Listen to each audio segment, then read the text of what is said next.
What are your current learning goals? We have a fairly consistent way of describing our learning goals. Our mission in my particular unit is to connect ETSers to the people and knowledge they need to do their jobs, and to develop individuals, teams, and the entire organization so that it can add value. But that development should happen by integrating diverse perspectives, making sure that we are getting the kind of inclusion that's really associated with better decision making and better results. So on the Connect side there, we're really looking at how we can use social media. We are a Microsoft shop, and we use SharePoint and Yammer to make more of those connections. And the early results on that, Yammer's only been with us for about a year now, have been very, very positive. We've got almost everybody here has chosen to sign up into the network there, and many, many people have posted. We've got lots of examples of how people are exchanging information that then becomes knowledge and actually leads to actions. On the development side, we've identified 6 competencies that we believe are associated with success in your career at ETS. When I say we brought all of the officers of ETS into the room, and then we did other work to validate those things. So instead of taking the position of taking general competencies, which we did for some years, and sort of off the shelf and applying those, instead we said, well, let's start from the premise of the officers here know a great deal about career success here. What would they talk about?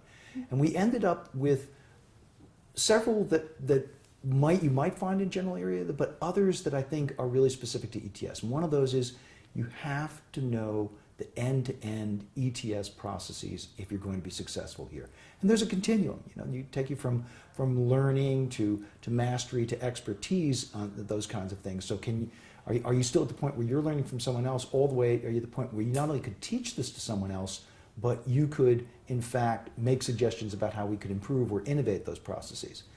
No one's going to succeed here without the second one. That's technical acumen. And you have to know whatever it was you hired for there. And if you're going to succeed, you're going to have to continue to learn about what the various developments are in that area. Then results orientation is critical here. And it probably is critical in a lot of organizations, but here we have to deliver millions of tests every year. And so taking a test from its original request from some entity there, whoever is giving the warrant for the test, through figuring out what the constructs are, what kinds of tasks need to be done to get the sort of evidence that will allow you to make a claim about someone there, is a very detailed and arduous process there. So you have to be focused on the results there so you don't get lost in the process along the way. You've got to understand what the customer wants, whether that's internal or external there. So that's sort of a market insight that we look at there. You've got to learn how to learn around ETS. There are so many things going on. So learning agility is critical for us as well.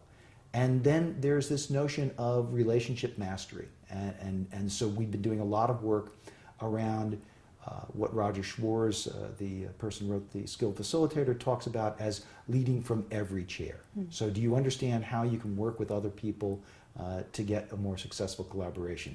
So those are the things that really define our work. There are lots of instances of particular projects, but we find that having that as our overarching statement allows us to make those things cohere.